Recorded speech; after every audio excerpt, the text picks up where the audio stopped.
Ya. Jadi kalau gini, Anda kalau bekerja, saya, Anda, kita bekerja, kan dapat gaji ya? Gaji. Ya, itu bahasa Arabnya gaji.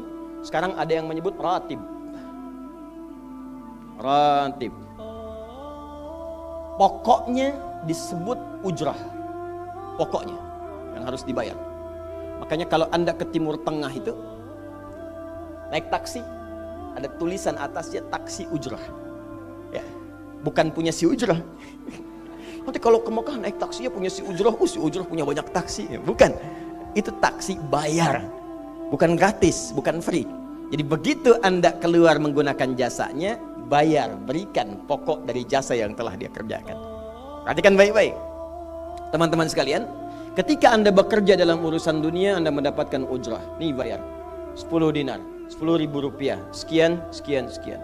Ketika Anda kerjakan untuk misi akhirat supaya bekal untuk pulang, bukankah 10 juta ditabung, tabung, bikin rumah kan?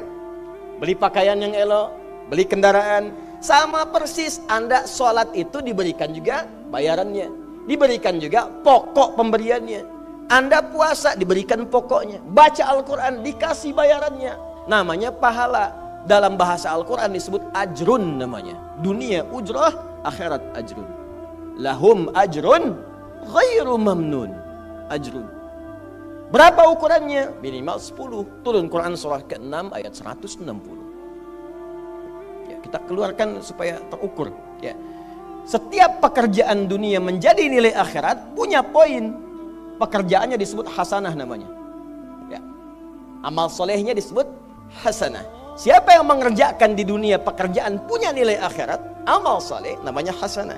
Setiap hasanah punya poin 10. Man jaa bil hasanati falahu asyru amthaliha. Siapa yang mengerjakan perbuatan di dunia dan punya nilai akhirat, bekerja dikerjakan karena Allah mencari yang halal. Tuliskan poinnya.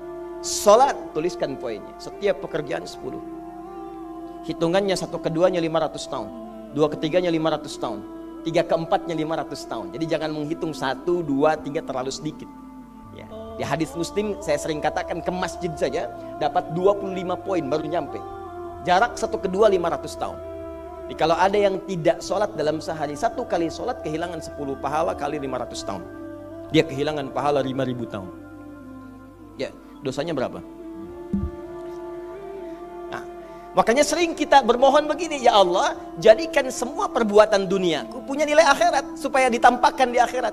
Di hasanah dunia ini akan ditampakkan saat dihisab di akhirat. Makanya sering kita katakan, ya Al-Baqarah ayat 201, wa minhum may yaqulu rabbana atina fid dunya.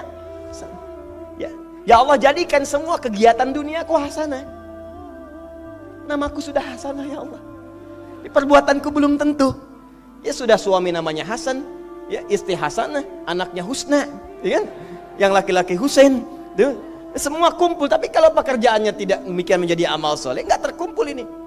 Ya, dan akhirat pun nampakkan lagi hasanahnya. Maka diteruskan ayatnya, wa fil akhirati hasanah. Makanya saat di akhirat itu ditampakkan, faman ya'mal mithqala dzarratin khairan yarah.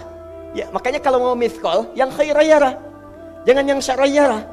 Ya, pada yang baik-baik, miskol tahajud, miskol untuk baca Quran, ya, miskol untuk bisa tilawah, miskol untuk mengingatkan puasa sunnah, itu khairan yarah. Ya, miskol pada yang tidak bagus, tinggalkan, itu syarran yarah. Ini balik sini.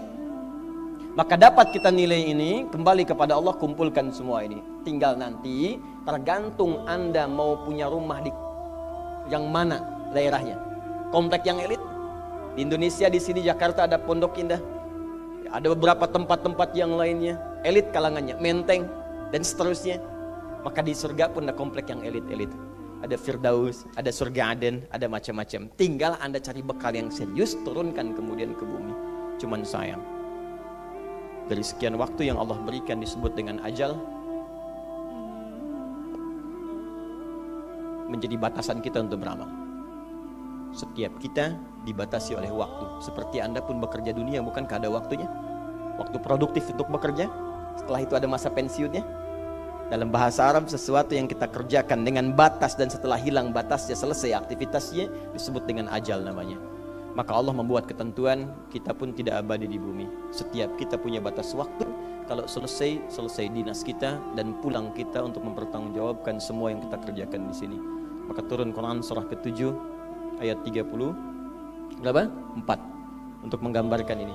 Walikulli ummatin ajal fa idza jaa ajaluhum la yastakhiruna sa'ata wa la yastaqdimun. Setiap umat seluruhnya tanpa kecuali itu pasti punya batas waktu untuk beraktivitas dan selesai pulang.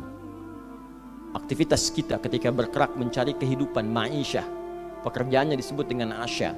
Diingatkan kalau harakat fathah turun ke bawah kasrah artinya selesai harakatnya, hilang pekerjaannya. Dari asya menjadi isya. Setiap hari diingatkan kita dengan salat isya. Hei, seaktif-aktifnya Anda, sesibuk-sibuknya akan selesai semua itu dan semua kita akan pulang. Bukankah setelah isya kita terpejam? Itu kan latihan. Makanya dalam doa saat akan tidur jadi disebutkan bisikallahumma amutu wa ahya. Ada riwayat lain ahya wa amut. Riwayat populernya amutu wa ahya. Mungkin malam ini saya pulang, saya meninggal. Makanya saat kita bangun dari tidur kita ucapkan alhamdulillahilladzi ahyana ba'dama. Ada maknya, sementara aja. Satu saat mungkin pulang. Kita nggak tahu di bagian mana yang tidur itu mengakhiri kehidupan kita saat kita pulang. Karena itu serius. Ada saatnya kita pulang. Nah teman-teman, ternyata sudah tahu akan pulang pun masih ada yang tidak memanfaatkan waktu dengan baik. Tanyakan pada setiap manusia ya, dari detik ini, dimulai dengan diri kita. Kita manusia kan? Tanyakan pada diri kita, Anda wafat tidak? Anda pulang tidak? Anda meninggal tidak? Kalau sadar pulang, maka cari bekal yang baik. Berarti Allah benar kan? Kata Allah setiap kita akan wafat. Kullu nafsin dha'iqatul maut. Setiap yang punya jiwa meninggal. Bahkan dikasih informasi jelas kok. Yang bawa maut disebutkan namanya malakul maut. Quran surah 32 ayat ke-11. Qul yatawaffakum malakul mautil ladzi wukkila bikum. Disebutkan. Bayangkan ya, kurang jelas apa lagi? Disebutkan punya waktu namanya ajal, akan wafat disebutkan. Yang bawa wafat kematiannya disebutkan malaikatnya. Cara wafatnya disebutkan. Quran surah 89 ayat 27 sampai 30. Ya ayyatuhan nafsul mutmainnah, itu yang tenang, yang dahsyat dipukulin malaikat juga ada. Ya, Quran surah 8 ayat 50 itu ada sambil dipukulin malaikat. Ya.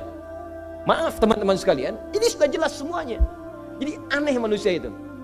Sudah tahu akan meninggal, tahu ada kenikmatan, ada siksaan, tahu ada surga, ada neraka, tahu ada kenikmatan kubur, ada siksa kubur. Kenapa masih main-main juga? Kenapa nggak dimanfaatkan? Dan dia tahu ada yang menyolatkan, ada yang disolatkan. Apa nggak sempat terfikir ketika Anda wafat siapa yang menyolatkan? Bukankah yang paling indah yang menyolatkan orang yang selama ini kita rawat? Anak yang pernah dikandung, diberikan ASI, dirawat-rawat. Anda menyiapkan apa gitu? Kita menyiapkan apa? Sayang-sayang investasi keluar banyak ketika wafat gak bisa berlaku apapun. Bahkan ada yang sebelum wafat pun sudah dibuang dari keluarganya. Waliyadzubillah. Nah, sekarang dari sekian kegiatan aktivitas kita, berapa yang sudah punya nilai di mata Allah menjadi amal saleh? Sekarang kita ukur. Ya, sekarang kita ukur. Pelan-pelan sebentar ya. Ini rata-rata usia berapa tahun? Oh baik. 40 tahun ke atas ya. Ya. Walaupun atasnya mungkin agak banyak, atas gitu ya, bagian. Nggak apa-apa. Fokus sini ya. Edisi kali ini fokus saja. Biarkan saya yang datang, terangkan, tulis, hapus ya. Antum simak aja lah, simak, tulis dengan baik, mau ketawa-ketawa sudah masuk surga alhamdulillah. Udah cukup dengan amin, lihat dulu. Ini saya sering sampaikan, ini kita kasih batas standar di Al-Quran aja lah, 40 tahun misalnya. Ya, standar keseriusan beraktivitas. Ya, lihat sini. Konon dalam sebuah penelitian sederhana, manusia itu kalau dihitung-hitung aktivitasnya setengah dari usianya, itu umumnya walau tidak semuanya teralokasikan untuk tidur, beristirahat, tidur. Dari mulai lahir, bayi kecil tidur, dewasa beraktivitas tidur siang, tidur malam, tidur macam-macam, tidur kecapean, tidur ngantuk, tidur lelah, tidur segala rupa, tidur setengah dari usia. Jadi kalau 40 tahun tidurnya berapa tahun? 20 tahun. Baik. Sisanya beraktivitas, ya. Nah, itu berapa tahun? 20 tahun. Jadi di sini kalau kita hitung, ya kalau beriman, alhamdulillah kita sholatnya, puasanya, baca Qurannya, tapi juga kerjanya, tertawanya, candanya, macam-macamnya 20 tahun.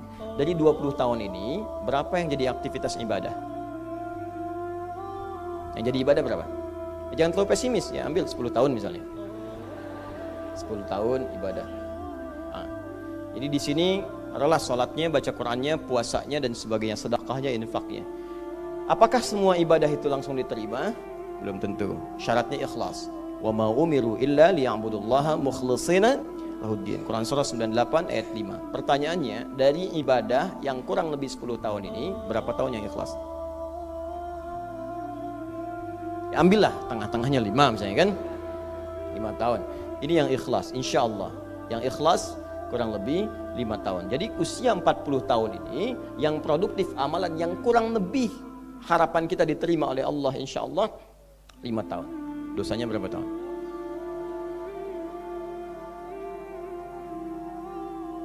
Dan masih bisa tertawa. Dan masih mengharap surga. Masih ingin ke surga Firdaus. Masih ingin mendapatkan segala hal yang istimewa. Sementara kita sadar, gini caranya begini. Coba ucapkan dengan kalimat yang lantang bahwa Anda tak punya dosa. Kalau tak mampu, berarti punya dosa. Ucapkan Anda sudah siap ke surga. Kalau tak mampu, amalnya masih kurang. Jadi kalau sudah merasa amal masih kurang, dosa banyak, terus masih main-main juga. Sudah tahu usia sudah di atas ini, ada yang 50, 60 tahu, waktunya sedikit. Yang kemarin-kemarin banyak yang sia-sia. Jadi kalau yang kemarin-kemarin kurang, masa sisanya masih dikurangi juga? Anda 40 tahun, 50 tahun, 60 tahun. Sekarang anak 4, 5 tahun, bahkan matanya buta, ada laki-laki, ada perempuan, sudah jadi penghafal Quran. 5 tahun hafal Quran. Belum baligh. Dan berharap punya bekal di hadapan Allah. Kemarin sahabat saya, Syekh Ali Jabir, ya, datang ke Bekasi.